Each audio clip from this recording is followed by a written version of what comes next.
Ubisoft are officially re-evaluating the position of Acogs on defense in Year 10 Season 3. And we have a lot of important stuff to talk about in this video, but there's something I want to talk to you about first. What if I told you you could get the comfort of your bedroom right at your desk? So I've been working from a desk for many years of my life now, and a problem I've had is there's never really been an office or gaming chair which has really worked for me. So when Flexispot offered to send me over their C7 ergonomic chair, I jumped at the opportunity. I've worked with this brand before, this desk is made by Flexispot, and they've proven to me that they can actually help my productivity and comfort. Right, let's start looking at some features of the chair itself. Firstly, across the whole chair you have this breathable mesh design. On this headrest here, it swivels back and forth. It's really nice, especially in these summer months, to get that breathability across your whole body when you're sitting on your chair. And it's nice and comfortable, and you can just lean right back. And it's nice and adjustable. If you don't want it to lean back, just turn on the lever and it will lock its position where you want your back to stay. Or if you're like me and you want to go for that big rest, you can lean right back. We also have this footrest that can be tucked and stowed away, but when you want to pull it out, you can see your beautiful cable management, stick your legs up, and lean right back whilst all your teammates do the work in ranked, and you can just drift away to sleep. And for context, I'm 6'3" and a bit of a broader guy, and this chair holds me perfectly fine. The quality is there and you don't have to worry about it. And once you're done with the footrest, that's fine. It easily stows away underneath the chair and you don't have to worry about it. You can get back on, cracking on with work. And of course, not to mention the beautiful sleek design, and we have the lumbar support, which can be adjusted with different heights, different strength settings, depending on how hard or adjustable you want it to be. And if it's a bit too hard for your liking, they threw in a cushion as well to soften it up a little bit, if that's what you prefer. Now, I trusted Flexispot with this chair the same way I trusted them years ago when they sent me this desk, and I've been using it ever since. And if you pick up the chair today, you can get yourself a 60-day risk-free return policy and 5 years of warranty. There's a reason I keep working with Flexispot. Get the chair in the link in the description, and have a great rest of your day. So yes, Ubisoft have officially stated that in Year 10 Season 3, they are going to be re-evaluating magnified scopes on defense. Magnified is the official name for what we call the Acog scope. Now, if you've seen my content before, I've been very open that I don't think the Acog has a place on defense. I don't necessarily think it's overpowered, I just think from a balancing perspective, it undermines the operator's gadget. This sort of merged with the whole 1.5 meta, as well as the same issues which came from the Acog were applied to the 1.5 times scope. And from a balancing perspective on defense, it was all over the place. People weren't playing Oryx or Alibi because they were great defenders, people were playing them because they had the Acog. It would get removed, it would be given to Warden. Same case happened, everyone would gravitate towards him. Then, you know, Thorn, and then Wamai. And I think we can now agree that the main problematic operator on defense right now is Doc, which I think is a bit of a shame because he's simply not in his right role right now. He is being used as an aggressive fragger when he should be a support healer. So what I want to do is, I want to take a look at the operators who currently have the Acog on defense, and give a way that I would buff them as a compensation for them losing the Acog, sort of as a rebalance. And I want to start with Doc to begin with because I believe that he is the best example for this. So Doc currently has the Acog on his MP5 as well as the P90. If he was to lose the Acog on both of these weapons, then yeah, his pick rate would drop. So to compensate for this, I think we should then make Doc a 3-speed. This would allow him to traverse the map faster, allowing you to heal teammates in a more flexible way, as well as keeping him more distinct from Thunderbird, who is actually getting a lot better with every single update. This update, they made it that she doesn't heal attackers unless it's hacked by Brava, which was a great change. Now, there is an issue that can arise from making Doc a 3-speed, and that is making him potentially as or more aggressive than he currently is. So I do opt that we do some changing to his healing as well. It wouldn't be anything crazy. He would still be able to heal his teammates the exact same way that he currently does. He shoots them with a stim pistol and they get boosted to full HP. I do think the issue that makes Doc more aggressive than he should be is the self-healing. Now, I don't think they should remove that. I'm not proposing that at all. Doc should still keep the self-healing. But let's say, since Doc has used his stim so much over the years, that his body has grown a bit of a resistance to it. So when Doc now does a self-heal, instead of it instantly putting him to full HP like it does with his teammates, rather, it does a gradual healing process from the health he is currently at, similar to how Thunderbird's Kona Station work. But this would only happen when Doc self-heals. If he was to heal his teammates, use, it would be the same system as before. I think this would address a lot of the issues of docs being over aggressive, because they'll just swing everything, they'll take some damage, maybe even get a kill from it, and then they'll instantly heal themselves and it's like nothing happened. But if it was to make it that you had to gradually heal, and then if you take any damage during this process, it just stops it from progressing even further,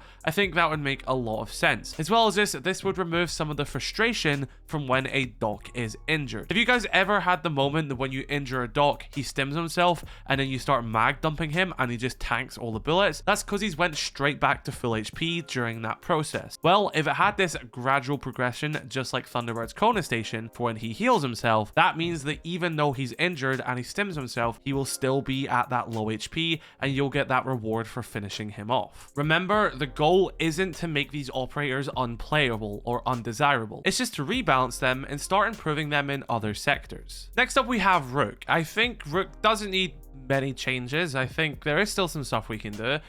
Firstly, I think he's fine as a 1 speed 3 armor. That suits the style of his character and his gadget in the game, being this backbone defensive operator. Firstly, I would give him a deployable shield as a secondary gadget. I just feel like impacts and like proxy alarms don't really suit him. I feel like that just doesn't make sense in his kit.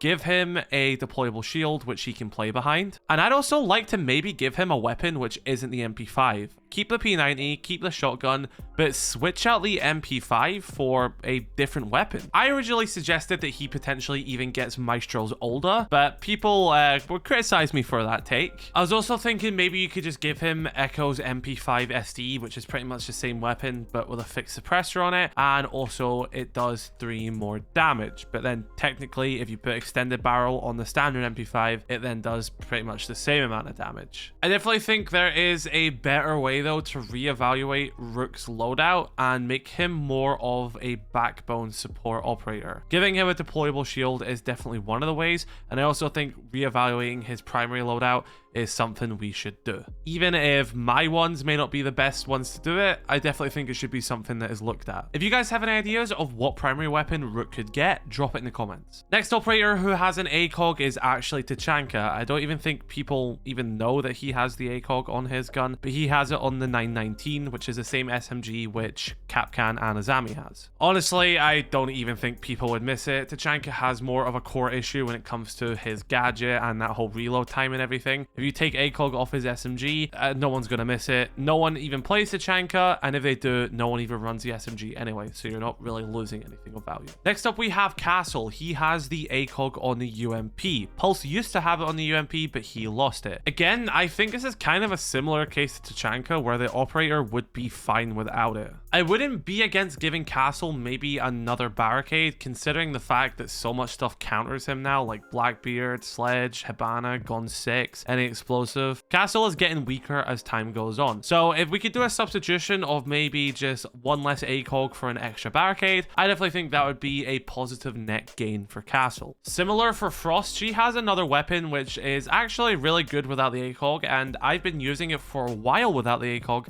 just because I prefer how it feels with a one-time scope. So I think maybe if they just remove the Acog from Frost, we could also once again evaluate maybe even giving her an extra Frost mat. I don't want to overdo it with traps. I don't want to keep giving them everything, but Frost mats are already somewhat hard enough to stand in alone. I think maybe giving her 4 could be a bit of a stretch, but it would allow for more unique placements and stuff like that and people to try out new things. And especially since she doesn't have crazy firepower, I don't know, I'd like to see it at least experimented on a test server. But she already has a solid loadout. Having like the deployable shield and especially that pocket shotgun, I think they've actually done well with Frost over the years. Echo has the Acog on his MP5 SD. He'll be fine without it. You don't even have to tweak him. He's a great operator. The yokai drones are very useful. You have to use them smartly. They're not as strong as they were before, but they're still very great. He has the secondary bearing 9 machine pistol. You could theoretically change him from a 1 speed to a 2 speed 2 armor, but again, they might even just be changing how armor works, because we know there's going to be a new addition to the live server in season 4 called testing grounds or something like that. And the first thing they are doing is doing a testing grounds for health and speed and armor. So it might even be moving away from the era of a 3-speed, 1-speed. You know, they might add more variations in that season. So I don't want to start looking too crazy into speeds. I know I had to say maybe we can make Doc a 3-speed, but we're gonna have to see what Ubisoft does with that. Now, the next Acog operators are sort of like Vigil, Alibi, Kaid, Goyo, Azami, where the Acog is all on their slug weapons, which I will say is, for the time being, I would be fine if we left Acogs on those weapons. They're not oppressive enough that everyone would just then gravitate towards the weapons because they're the only ones with Acog on defense. I would like to at least see them remain on slug weapons to see how they go. So for now, I'm not going to address those operators because I would like Acog to stay on them for the time being. And sort of like the main part there would be is that they all have like a better primary weapon anyway. So removing the Acog from those weapons would kind of make each of those weapons more useless than it would be if you to remove it from like Castle's UMP, for example, because the UMP is still a perfectly good gun without it. Granted, Goyo does have the Acog on his Vector, which I do also find strange considering that Goyo is a meta operator regardless of having the Acog on his Vector. Like, if you were to remove the Vector's Acog, Goyo would still be played a lot because that gas pipes, or whatever you want to call them, the gas canisters, that's like 30 seconds of fire. That slows down a push an absolutely insane amount. Like, he is a very meta operator, so he doesn't even need the Acog. I'm actually surprised, as of right now, he has the Acog on the Vector. Because it's not like it's a situation when they gave Tachanka the Acog. It's like, no one uses this op, no one uses this gun on this op, let's give it the Acog and hope that someone plays it. Like, people play Goyo regardless of the Acog Vector, so I'm surprised that he even still has it. He doesn't even need changes. The Vulcan canisters are strong enough as they are. Which leads us to our final two Acog wielding defenders, Aruni and Tubarao, who have it on both of their DMRs. Not only do I think that they should get no compensation for losing the Acog on these weapons, I don't think they should have ever had it to begin with. The fact that there's two DMR users on defense who have the magnified scope never made sense to me. You can hold such tight angles which attackers have to walk into, and it just never made sense to me that Aruni and Tubarao had an Acog. And this is coming from someone who's like most played defender of all time is, I think it's now Fenrir, but for a while it was Aruni, like since I started playing. And do you know why it was Aruni? Because she had a freaking DMR of an Acog on it. It's like the dumbest thing they ever added. So like, yeah, I just think they never should have existed to begin with. If you remove Acog from Aruni and Tubarao's DMR, they'll both be very good. They're still very strong weapons. DMRs are extremely strong in this game, and having them as defenders will still be perfectly viable picks. You do not need DMRs on those weapons for them to be good. It also makes choosing either the MPX or the Roni a viable option as well. It actually balances both of their loadouts, I think. I know I said at the beginning of the video that I don't think Acog on defense is overpowered, and I stand by that. I don't think Doc is an overpowered operator. I just think he's in the wrong role and is a bit too aggressive. But I do change that statement when it comes to the DMRs. I actually do think they are overpowered. I think Aruni having an Acog DMR and Tubarao having an Acog DMR is actually overpowered and doesn't have a place in this game. So yeah, what do you think is going to happen to DMR and defense? Do you think that Ubisoft are going to take the jump and remove them? Or do you think they're just going to do more tweaks to it, which sort of separates it from an Acog on attack? Because if you're not aware, all attackers do have the Acog. There's not a single attacker in the game which doesn't have one. And the reason for that is that Siege's data has shown over the past 10 years that balancing attackers' weapons isn't as impactful as it is on defense. Because defenders do have that inherent advantage because of the timers on their side, and they also have the map control to begin with, attackers have to push into their angles, they have to push into their traps. If attackers don't move, the timer works against them. Every single second which the timers take to push is another advantage for the defenders. Because of this, the choices which are made for attackers, for the most part, are mainly based on their gadgets, with the guns being like a secondary option there. But for a lot of people on defense, the weapon comes first. That's why you see people like Doc being one of the most played defenders. That's why for a while, Oryx and Thorn were some of the most played defenders, despite everyone agreeing that they're actually pretty bleh operators. So I do think the game can manage being in an ecosystem where there's no defender Acogs except from slugs, and every attacker has an Acog and defense still being the favorable side. I'm actually quite excited to see what a version of that game could potentially look like if Ubisoft do go down that route. But yeah, what do you think they're going to be doing in Y10 Season 3? Drop a like on this video if you did enjoy, sub if you are new, and shall catch you all in the next video. Have a great rest of your day, stay safe.